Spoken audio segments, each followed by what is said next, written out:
that you wish you would have known, like as far as love being alone. I swear to God. Wait, okay, we're gonna go around starting with Blake. I wouldn't think that sex was a gratification for emotion.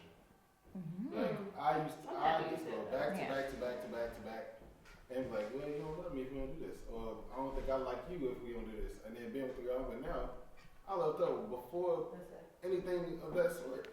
Sex ain't, it's a part of the relationship, it's a healthy part of the relationship, but it's just like, you know, you gotta really, the best part is talking afterwards, like, damn, baby, remember we did that? Like, exactly. It's like getting together, like, you wanna get something to eat, let's go to Popeyes, or like have fun, like, you know what I'm saying? That's the best part after, like, you looking at that person and be like, damn, you my dog, man, like, we got good sex, we eat good food, we doing this together. We like, you know, sex is literally like the last, for me it should be the last thing to even think about. Because honestly, when you think about it, I was in a stage in my relationship where I wasn't having sex with him and it was hard for him because he just wanted it. And I'm like, but this is the thing, I have sex when I feel something with you, when there's a connection. Like, I get freaky deaky when you just treating me right, grab right, give you my all. I know so many girls who be like, girl, I'll jump on that and I'll do this. And I'm like, I'm so sorry, I'm so different because for me to have sex, I gotta feel something. Like, if you treating me like shit consistently, there's no way, and I'm not withholding sex because I'm teaching you a lesson. I'm doing it because my body doesn't want to fuck you.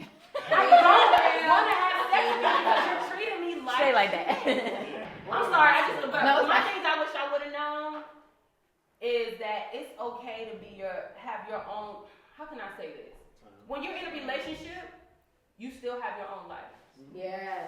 That's what I definitely had to do because I was in this little funk where like I thought we should do everything together and be together and do this together all the time. And I don't feel like I definitely smothered him, but I felt like it was some moments where he was just like, I want to go hang out with the bros, you know, like, and I used to make him feel bad for it sometimes. I ain't gonna lie to you, I did, because I'm just like, I was scared of like what bitches was over there and stuff. I was very, like the relationship I was in, I was extremely insecure, but then a lot of that had to play with how he handled the things when shit hit the fan. You know, and that's one thing I definitely learned too. When you get in a relationship, you want to be with somebody when shit hits the fan, how they act. Look at how they act. Big thing. If they bail out on you like you wasn't It's shit, a wrap. do not take them back. Please don't. Because that's what You talking to me? I'm not. Like, honestly, that's what grows in a relationship when shit hits the fan. When shit gets to fuck all the cute shit, fuck all the sex, forget about all the goody parts. When the bills ain't paid, who got your back? Thank you. Immediately. When there ain't no food in the refrigerator, who are we doing this together? Or are you going to your mama's house and leaving me by myself? Right. What are we doing? When times get rough, are you there? Like you said you'll be, or are you giving up? You know what I'm saying? You over here telling your niggas how like shitty I am, or like what we doing? Like, you know what I'm saying? Like, that's what I learned. That's definitely what I should have learned in the past. Because I kept trying to fix him, and I was wrong. But one big thing I learned is, and I always preach to my friends now, is when people show you who they are, believe them. Like, stop calling people liars when they show you who they are. It's not right. And then secondly, a big thing I learned, especially as Justin, who's like a big brother to me, has just grown into his own, is you have to be patient and you kind of really have to want it. And that's the thing, I think relationships are hard, and if you want it, you'll put the effort in. I mean, I love my dude. I'm an Aries, he's a Capricorn, big on signs, whatever. So, and sometimes he really presses me because I'm a lot more emotional and he's a lot more mental, and that really presses me sometimes. And I get frustrated with him, and then I go, you know what? Let me go, chill out. Let me go and talk to him, and let me just try and work this out because. And then my last little thing, and I'm gonna be done, is best piece of advice I ever got. On top of all of that, is stop treating your significant other like a robot, because you never know what's going on in their head and what they have yet to tell you. So I say, oh, you did this, but he's thinking about the fact that maybe somebody cussed him out at work, or he's thinking about the fact that somebody cut him off, or he's thinking about the fact that his check was shorter. Right. He's thinking about the fact that he just found out his, you know what I mean? Right. Anything could happen. So it's just like having to realize that it's not all about me, and my feelings aren't the most superior in a relationship. So having to slow down and be like, you know what, I am pissed right now, but before I pop, tell me about your day. Tell me what's going on. And I always ask my guy, I always ask him, where are you? And when I asked him that the first time, he said, what do you mean? I said, no, tell me where you are. What are you feeling? Where are you thinking? What space are you in? What's your energy like? Are we high? Are we in the yellow space? Are we in the red space? Like, what's your warming signs looking like? So now I know better how to approach it. I'm still upset and I'm gonna express myself, but I can't talk. Serious. Being friends, you gotta be friends with Yeah. people good. Yeah. I felt like I had that when I had a relationship, so that ain't a real big thing for me. But maybe knowing who you are is a big thing. For Yeah. me. Because if you don't know who you are, how you supposed to know somebody else? And most people put in a lot of energy into somebody else without knowing who they are at all. Right. So I feel like you gotta know who you are. That comes with the time, like y'all was saying. When you break up with somebody, don't just get into a relationship. You gotta know, like, you gotta go through some shit to understand who you are. So, like, you had a relationship, you broke up with somebody. Now you gotta realize what you didn't like in that relationship, what you did like, and what you're looking for in the next relationship. Who But you are now. the next relationship gotta be complete, though. What I think I learned that's most important with our relationship is our expectations for each other. Because I think I had to learn that if I had to learn how to make myself happy, because what I was doing in the beginning of our relationship, I was blaming him for not consistently making me happy because I didn't know how to make myself happy. And because we both have these, we're kind of emotional. We deal with things differently, but we're both very emotional people. So it's weird because if I'm like, okay, but you're not doing this and you're not doing that, but what am I doing for myself? And we learn how to balance each other that way because of that particular issue. Like, I learned that I need to have things going for myself, and he has to have things going for himself. That's why we're in the best place. Because he supported me going into entrepreneurship. He supported me quitting my job. I'm always going to meetings. I'm always doing something. He's getting his doctorate, so he's always doing something. It's like we learn how to balance each other out because we learn what makes each other happy separately and together. And when you learn how to do that, then it progresses that way. Because we got to so many arguments because I said, well, you're not doing this for me, but I wasn't doing enough for myself at the time. And when I started doing things for me and he supported me for doing it, that's when things got even better. So I definitely just want to double tap on what Anisha was talking about because that's basically what I am learning like currently with myself. Because I know for years I was like, oh yeah, it needs to be one thing, but I wish I knew how to love myself again first before trying to love somebody else. Because if you go into a relationship saying, oh, if I give you this, then I need to take this. No, you give as a choice. You shouldn't even be looking for something to give back. It's just because you genuinely care about this person, so you genuinely just give. And then, but if you go into, like, again, this expectations, if you give expectations to somebody else and they have a different perspective of you, you don't know how to communicate for them in order to receive the information that you're trying to give, like it's a whole different thing. So yes, communication, I'm going to go off of everybody. Like communication, loving yourself first and foremost, and also just loving to be alone. Like understand your space, what makes you happy first, and then you could be like, oh yes, this is my life, this is your life, we can be partners together, let's take over the world, boom. You know? We started 7 years ago. We didn't have we didn't have sex for like the first 6 months. And in my mind, I'm like, I'm getting myself ready for you. But I really wasn't. Because I was out here being a Chicago king. I was trying to cleanse myself for her. But you can't clean yourself in dirty water. I was gonna say, get it right. I didn't know though. I didn't know. So I was lost. I had to really find myself because I was trying to clean myself in dirty water. And that's not how it works. So it's like, I really wish I knew a better route then to cleanse myself as I thought I was doing. But this was your best way though. Right. So it's like, people guys be had like, you gotta get it out your system. At least, That's right. a bunch of To me, bull. like if you did it for what I'm hearing you saying, you wouldn't appreciate her. I did. And I just hate that it had to be that way though. And that's I could have lost it all. So why do I was gonna say niggas, but why do people cheat? In my last relationship, I cheated, and I don't say that proudly. I just say it honestly. And when I think about why I cheated, and I didn't cheat physically, I cheated emotionally, which for a lot of people was much worse.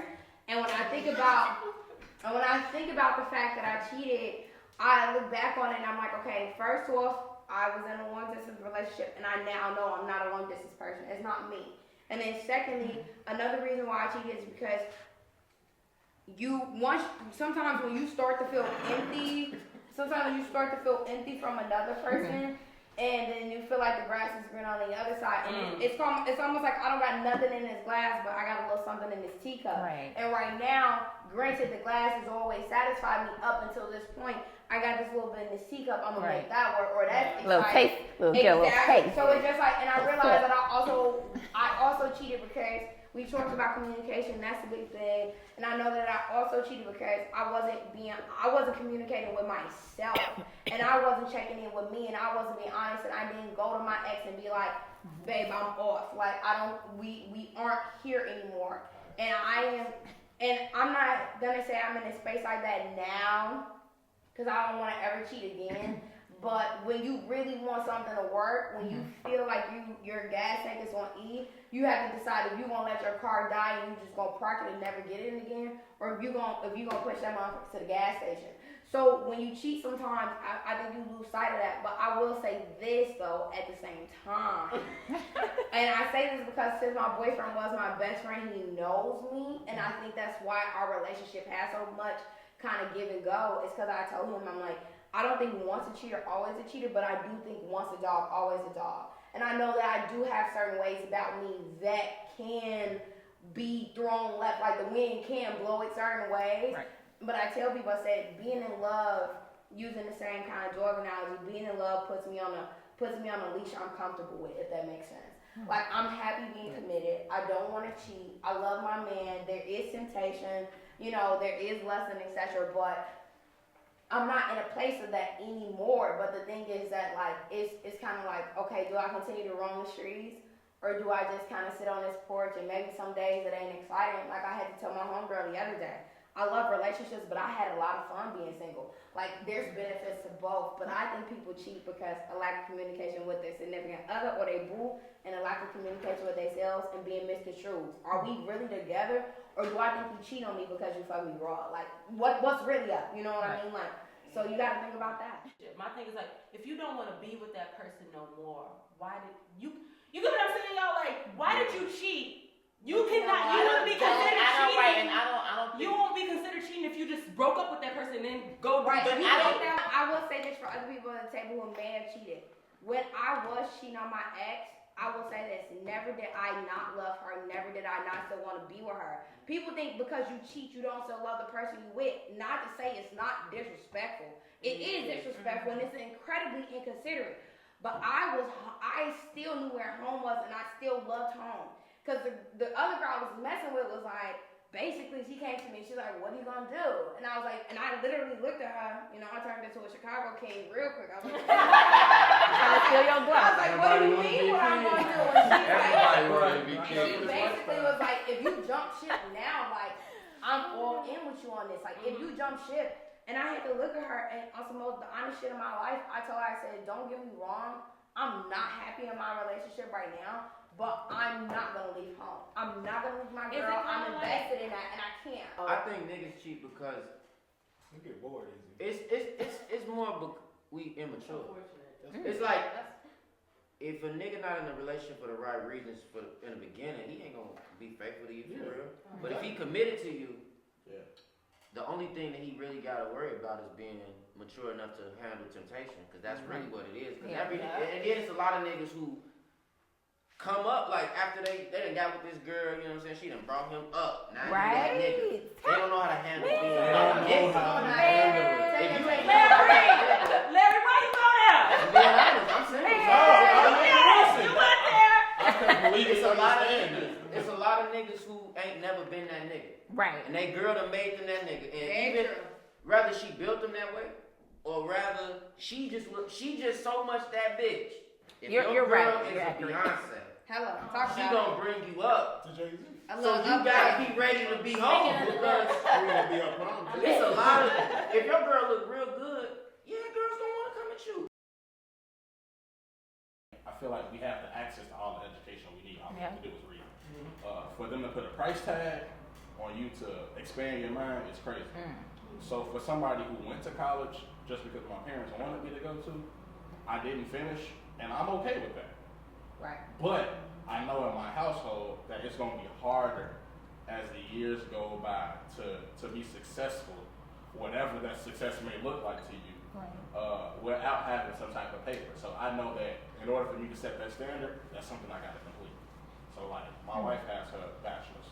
So I need to get mine so I can even out the table so our child or our children can know a path to go into. But just in case they don't, it's okay. Like you can't be like so determined to get a piece of paper because somebody told you. That's the only way you're gonna make it, because it's white people out here that ain't graduated high school, 7th grade, And they live in the feel nicest it. places. Well, wait. When you say that, you gotta understand that they live They a not playing with. privileged I'm about life. to say they're not playing with the same deck. They don't have the same background we do. They more privileged. They can do that. They have can funds rent- and they can stocks do- and let me- investments. let me But it's tell you. also okay to let them know that if that's the route you want to choose, you really stacking the deck against you. So like, if I'm laying a blueprint out for you. This is probably gonna be the easiest path to you. But if you don't choose that, here's all your obstacles. So you gotta be ready But here's the to con of jump that the too. experience. I learned about myself getting out of my parents' home, That's going off good. to college. Good point. My undergrad degree for me means Nisha learned about how to survive on her own when it comes to her own personal struggles. I come from a 2-parent home where my mom always wanted to do everything for me. Book my dentist appointments, book my doctor's appointments. My dad bought my gym shoes. My dad did, and I didn't do everything on my own. Yeah. But when I went to college, everything changed. I had to make decisions. But me going out there and doing it made me the woman I am today, because I'm getting my master's in social work and my undergrad in psychology. I mean, yeah, they're kind of similar, but that piece of paper, even though I have to pay that stuff back, I found myself because I actually went out there and do it. But I encourage all the youth. I tell them, if you want to go to college, if you try to pick a career where you have to go, do what you need to do. Get out of the city of Chicago. I mean, I didn't go that far. I went 3 hours away to Decatur because my parents didn't want me to go that far. But my fiance, he was a double major in biology and chemistry, which is ridiculous. But he went all the way to Oklahoma. He found himself out there. He comes from a 2-parent home, so it's like he went all the way even further past his parents. And it's just like, what situations are you setting up for yourself in regards to your education to teach you the type of woman or man that you want to be? Yeah. And due to the fact that I experienced that, I know who I want to be. I know what I want to do. If I didn't experience that domestic violence situation, if I didn't experience a lot of stuff, I probably wouldn't have my own life coaching company. I wouldn't be empowering women as much as I really want to. And it's like, use those skills that you learn. What I tell people, if you don't know what you want to do with your life, look at what you've been through, and maybe you can use that as a resource. If you have to go to community college or whatever, do what you need to do. So education is important, but education teaches you more than just school books. Because some people are more awake now because they realize some of the school books is not really the truth of what's really going on. So read what you need to read, but also look at the signs of what you really need to do with your life. So education is important. I came out of high school, like, I remember my dad telling me one time, like, I wanted to be valedictorian in high school, and he was like, he didn't really, not to like down my dad, but he probably had some mental stuff looking at himself, like, he probably exuded that fear, like, pushed that fear onto me, and what I didn't believe in myself, and to the point, like, I didn't get accepted into Harvard or ISU, or U of I must not be smart. I got accepted into Western, and I felt dumb coming into college, and then I didn't pass psychology in high school, but I got an A in college. And that alone, like, it was just like, I started to know I had all this negativity in my mind in high school. When I came to college, I joined the modeling troupe, and I got a chance to see myself in a different light. Like, I was placed as the face of the organization where I would never thought I could do anything like that. Like, I joined organization BSA when it came to, everything that Black people were doing. It was a lot of empowerment on campus. I got a chance to see that I am a leader. A lot of people in my hospitality, when I joined clubs in there, they depended on me to do stuff. So in college, I found out that I am beautiful, that I am smart, that I am a leader, and I can do this. And it's a lot of people, like, I started a thing called Black Lives Graduate, which I'm still working on now. I need to learn about marketing, and I know I effed up. So I know what I'm doing now, and I need to go about it a different route. But that was because I wanted people to understand our culture, to understand that Black lives do graduate. Every choice you make is your fault. If you decided not to go to class that day, you will feel that wrath when it comes to finals coming up, and you asking everybody like, I fucked up, like, you know what I'm saying? Like, I didn't graduate. I did not graduate summa cum laude, and I'm fine with that. But I did graduate with so much knowledge. I'm the first person out of my family to graduate from college, and it's just like. It's so empowering. I feel better. I mean, life after college, that's a different story, baby. It's a different struggle. Sorry. So I was the first kid in my household to go off to college. I was an athlete. Lost all my athletic scholarships possible because of injuries. I was like, I guess I'm gonna go to Western. I even talked shit to my teacher that went to Western because he went. I'm like, what the fuck is a Western? Like, who goes there? This is that. I was supposed to go to USC. This is that. I'm like, Dang. I'm here. So I go to Western and I'm like, in the middle of nowhere. I'm not playing sports. Okay, what I'm a major in? Well, what do? I'm an artist. I'm gonna draw, I'm gonna paint, I'm gonna do whatever. Okay, cool. I'm gonna just go to art class. Then join club, join the dance team. I'm like, I like dancing. I'm like Chris Brown. All right. Shout out Chris Brown. I'm into it. So I was like, fuck it, that'll be something for me to do. Since I ain't playing sports, I dance and then go back to rec and go to class. And then draw stuff here and there. So cool, that happened. But then what I realized was I really just needed to get away from home. That was the only thing that really benefited me, honestly, in my whole time in college. Was getting away from my mom and her umbrella. Always being able to pop up and save me from whatever situation. Yeah. Because that put my hustle mode on 10. It was like, Oh, you need a part-time job. You got to pay That under pressure. You got to do this, you got to do that. You got to keep it clean. Right. I think that college is, it depends on who you are for real. Depending on what you want to do. I don't think you should force college on people because a lot of people just not built for that. They're not built for. Some people need to be at home with their mama. You know what I'm saying? Right. Some people need to go to school on Saturday and Sunday too. So it's a lot of, you know what I'm saying? It's a lot of things that go into college for me. I know a girl who got her bachelor's, then went to get her master's. She was working at Red Lobster. She couldn't find a job. Yeah. So it kind of like. I don't understand that sometimes. It kind of depends on. They just don't hustle hard. I feel that too. And she's a pretty chick, so it was kind of like whatever. But if you doing something that you don't really want to do, it's pointless to me. I feel like in schools they don't really tell, like they tell you, but they don't really stress the fact that them first 2 years you're gonna be doing the same thing regardless of what you're doing. So you might as well just take them 2 years at community college and figure out what you want to do. Exactly. That's what I wish I would have done. Because sometimes you'll leave and end up doing, like you said, take a trade up instead of going to college. But at least you did them first 2 years. And you got a little something. Yeah, because you never know what you would end up doing. So I mean, my thing in life is to do what you want to do. I remember when I wanted to drop out of school. I remember I wanted to transfer. And I want to give a big shout out to my mom. Because even though my brother didn't finish school, when I told her I wanted to drop out, the first thing she said was, okay, then what do you want to do? And I was like, I want to give you that diploma. She's like, don't get me wrong, I would love to see you graduate. She's like, but if you're going to be there, you're going to piss off. And I went to a private liberal arts school, so I'm looking at $50K a year. She's like, so I would rather you leave and do something you want to do than piss off $50K a year. She's like, we ain't got the money for you to be going somewhere and playing, so what do you want to do? And I come from Navy people, so I even thought about joining the Navy, and I still feel good ways about that. But my thing with college is, and I'm definitely tapping with Justin on this, I feel 50-50. I definitely feel like my education was worth it because my stepdad, who I love as well, he used to always say to me, college needs to teach you how to think, and if you feel like where you are isn't teach you how to think, then you need to leave. And my thing is that college did teach me how to think, but I think that this word went around twice, and I think it's a great word to discuss, especially in this colorful circle that we got right here.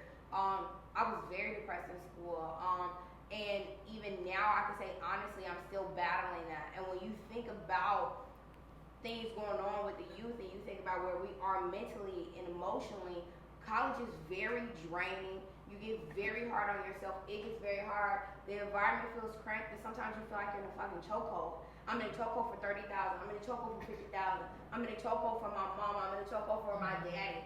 But I don't know. I went through the fucking jungle for it. And my thing is that I tell people, and I told my boyfriend, and I tell anybody I'm with seriously, like I want kids. I'm a baby woman, shall we say? And but I want my kids to make that choice for themselves. Because my thing is that for me, don't get me wrong, I think education, like Larry said, is for everybody, but it may not be through school. And I don't think that some things are worth your mental, emotional health. And for people, some people say, oh man, I went to college, and I do say college is worth it. But the thing is that, could I have done something else and been happier? My thing is that, am I happy and am I healthy? Shout out to therapy for that. Am I happy and am I healthy? And some people, college doesn't give you your health. Right. I would rather be healthy than to be sitting in a classroom like dying mentally. Right. And I just don't think it's worth it. So I want my kids to decide. You push people in these corners, and then when they act erratic and they shut down, you're pissed at them, or they didn't make it, or they're not successful. And it's like, but they shut down to save themselves. Right. I always believe in saving yourself no matter what. So I want my kids to make that decision. I'm grateful for my mama once again for supporting me whichever way I went. I am glad, and like I said, I'm continuing my education because I know better now. But do I think that college is for everybody? No. But do I think that everybody can pick up a book like everybody at the table is reiterating and teach themselves? Absolutely. Choose your health over anything at all times. So I'm gonna like collaborate these two topics together, and the current state of Chicago and our youth. What do you guys think? I did used to work in the news, and that's kind of the reason why I don't work there anymore, because of like people's morals and the morals of what stories to tell, and the fact that when we report on these stories and report on the crime that's happened, they don't really care what's really going on. I mean, it's like numb. They got numb to what was going on, because for me, I'm like, this is horrible, like this. And then on the other side, I'm like, well, we need to show more positive things too. But it shouldn't like get you hyped that somebody just died and we need to get that story, we need to get on now, and we need to rush there. This is a point we need to get on in the 5 o'clock, whatever. And that's why I'm like, I can never get like cold and numb from that. And it's a lot of people that got like, oh, it's another shooting, and just have that mindset like, oh, it's it's. Can I say what I think the issue is? Yeah. Because I do like Places for the Youth, and I am about to be a mentor to an up-and-coming youth center that's coming to Chicago. But I also, when I do mental health counseling, I primarily work with teenagers. And so a lot of the teenagers that come into the psychiatric unit, they don't necessarily have an issue where they're hearing things or they're seeing things, or it's always depression. It's more so because of their living environment. Yes. It's 2 big issues I want to touch on really quickly. There's a lot of generational curses where their parents are not concerned about what they do, what's going on, because their own economic issues. Some of these parents are either not doing anything, or they're always at work trying to provide a life, but then their teenagers or their children are going elsewhere for the love that they wish they would have had in the home, and they're getting it from the wrong places, for one. And for 2, there's a big issue that's going on between Chicago public schools versus these charter schools. I don't know if y'all know this, but every time there's a charter school that's being placed in Chicago public school area, they take all that funding. They take it immediately. And these are not like specialized schools where a parent can say, oh, well, this public school is really good, but this charter school, they may teach them X, Y, and Z in regards to, let's say if it was a charter school about arts or whatever. A parent think they're doing the best that they can do for their child by saying, I'm going to put them in this charter school because they're going to get the best education. But the only reason why is they're putting all this funding out of the Chicago public school. But the issue is the parents should have a conversation to say, hey, you want to go to the Chicago public school here, or if you're interested in arts, let's try a charter school. They don't have that option. They don't have the option of saying, where can I put my child, because I want their future to be like, or they want to do this, that, and the third for the future. They're doing what they think is best for their child only because of the politics that's going on and the way the funding is going on, and they're being set up to fail. Because and you know what else? A lot of these charter schools, they are purposely transferring kids out who they think are problem child. They're trying to create a perfect image. They really are. Yeah. Do you know that there was a child in 2016, he was going to a charter school because he didn't have his uniform together. They wouldn't even let him into school, and then he ended up getting killed that day because he wasn't in school. Some of these private owners of these charter schools are not doing what's best for the very kids. It's about the money. They're very business oriented where they're saying, here, enroll in high school. We do this, we do that, but they're not telling them that they're getting demerits every single day. Not because they're straight A students.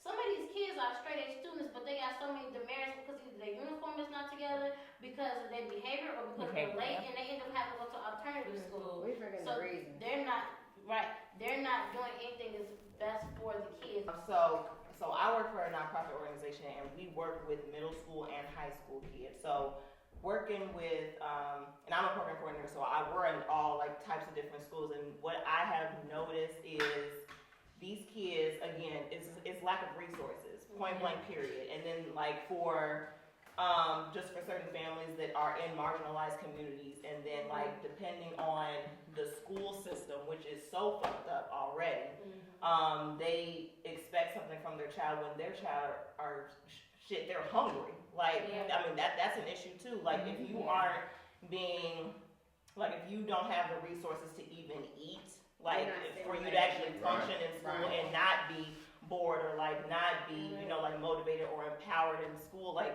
then what else do you have? You are on the street, like you are just hanging out, you are going to gas stations and McDonald's just to eat, so your mind can like actually like mentally like function correctly. And so like that's why I'm a huge advocate for like after school programs or just resources for kids to learn like just project-based skills, like what Justin was talking about, like if you learn how to do this certain thing in your after school program, you can apply that to your schoolwork. You can apply that to math class. You can apply that to reading class, because then you're like, oh, okay, I actually know how to do this because I learned it from somewhere else, and not just depending on this classroom where it's already set up for me to fail anyway, because all they care about is me passing a test. Not necessarily like, can I actually read this? It's like, no, read this so you can pass this test. I definitely struggled from that because it was all about reading fast versus comprehending what I actually read. Exactly. Like my teachers used to treat me like shit, like Victoria, you reading slow. Right. I need to understand this. You're not reading fast enough, and I used to feel y'all like I used to feel so stupid, and it's like they made sure that I felt stupid because I didn't read, and then they differentiate you from like the honor students to this students, and you like, damn, I'm just not smart enough. Right. And I deal with those kids all the, like even our high school kids, like some of the kids, like they don't even like they haven't learned like simple terms that you could learn in third grade. And so for me to see like a 16-year-old that doesn't know something that I learned when I was in 4th grade, like it makes me sad. Like it breaks my heart. Sometimes the parents don't encourage it at home either. And then I agree with that, but I also don't want to put it all on the parents, because if they didn't get that education either, if they didn't get that education, they don't know. To wrap it up real quick, what do you guys think is needed as far as just for our youth? Good role models. And to be honest with you, you could be a drug dealer if it's not about what you do, it's about what you teach somebody. Right. That's exactly what it is. That's like when I was saying, like a lot of my friends is older than me, they help me be able to talk to my other friends. You know what I'm saying? Because they gonna care about what I'm doing. My friends don't. Like y'all said, niggas talk about each other when you tell them what you got going on. But if you got more big homies, that shit is dead. Like, niggas is more mature. I think that's the biggest thing for the dudes, because we misguided because of what we look at. And then like y'all said, it's young parents and everything like that. Motherfuckers is 22 with kids. You 22 and the 18 it's the same thing. 22 and 18 ain't no difference. It ain't the same until you 30. Man. So you gotta. I just feel like we gotta be better for the little niggas, the little homies. So that's just my suggestion. No, I absolutely agree with that. I would say more creative and expressive outlets. Because we're more than just basketball players. Like, so much more than that, y'all. Football. Everybody you can't Football, draw. everything. Some people wanna hold a camera. Some people wanna just blow up. Yeah. And another way Somebody wanna mix chemicals. when you put something in a shorty's face, they end up liking it. Yeah. Justin, the other Justin, DJ, he go to the school and teaches DJ, and then now he got a whole bunch of kids. And some people think like, it's not a career or whatever. I'm like, yo, I'm trying to get in there with that. Off the street. I want to teach me. Right, I'm trying to slide in where I am. I think that I want them to be excited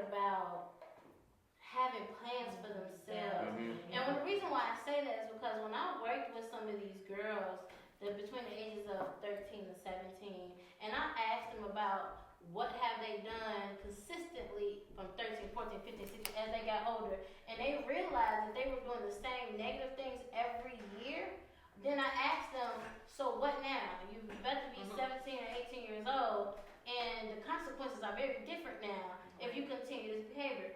What do you do now? Some of them cried because some girls had goals for themselves, knew exactly what they wanted to do, and some of them didn't. They didn't know what they wanted to do.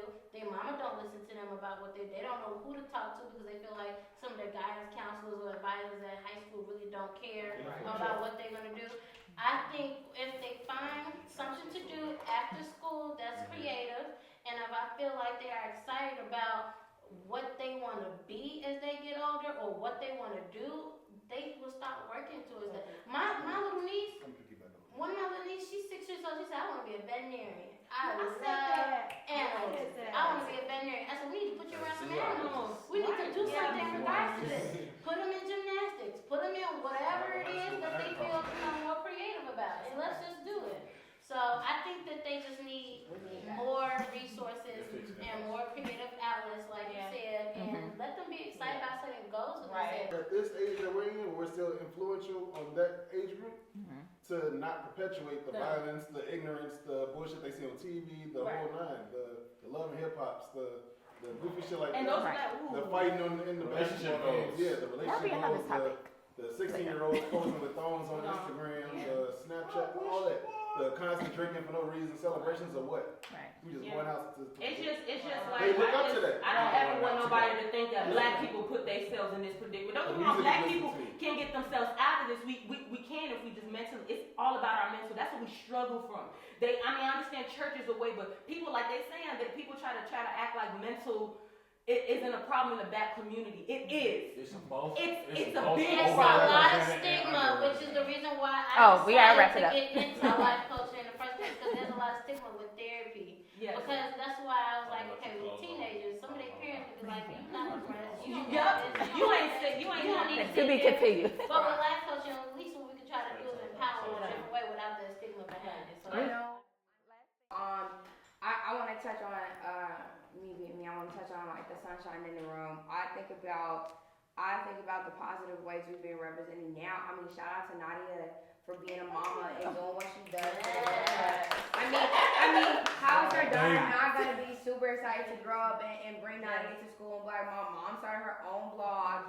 She's super cool with this." And not only did she start this blog, but she did it about Chicago, which is why I joined on because I love that. I love that message. And I think that even us being here and us laughing and joking is a good representation. Shout out to the people on the camera crew. Shout out to the people keeping us organized. Because everybody has a different path. And I think that when you ask what do we need for the youth, I think that everybody who's passionate and everybody who's into it, and shout out to the Justins and shout out to the Megs, like shout out to my brother even inspiring me with his podcast, Rico's Playhouse. When I think about the youth and I even think about myself, I think a big thing, and shout out to Viola Davis, like I know her. She always talks about representation, and I agree with that. And I think that we need more representation. But the thing is that I appreciate the representation that we do have. I mean, we look at like Yara Shahidi, and you look at like Zendaya, and you think about how much they do. Shout out to Chance the Rapper, even with everything going on with him. I think that it was very important, and I think that it was very monumental for him to go do your job. And I like that. And I think that another thing for youth is you gotta, I don't know, I believe in wildflowers. If you drop the seed and you water it, let it be what it's gonna be and let it grow up and let it do its thing. But another thing about a wildflower is it has to know that other wildflowers are out there. And I just think that being an example, because it's like we can't bag other people. People always say stay in your lane, stay in your damn lane. Like if you good at web series, if you're good at admissions, if you're good at hospitality, if you're good at blogs, if you're good at no matter what you are good at, I'm not gonna worry about what you're doing. I'm like, you know what, I write, and my end goal is to start an after school program to get people to use anger to channel into words. Use what you gotta do. Do whatever you can. Like you said it, it's not who the hell you are, it's what you're teaching people. And I just think that the better examples we are, the more you follow through, it inspires me every day. When I'm feeling lazy, like I don't want to do shit, I go, you know what? My diploma is for the fucking low end. Like I brought that home, like for the low end. Like that belongs to my community because people go, oh, what did you do? You know, you went to South Africa, like, you went to school, how was that? I'm like, girl, it was raw as hell. When are you going? Right, Let's go. right. It's possible, we That's why we travel. need So, you know, that's just the end and come to wrap it up because I know we're out of time. But Thank you I love so much. That was great. Like this. I just want to say thank you guys for participating. That's Thank great. you. I had a bomb group. No, but thank you guys so much. And thank you guys for joining me on the Yes. theNSider. That's it. It's a wrap.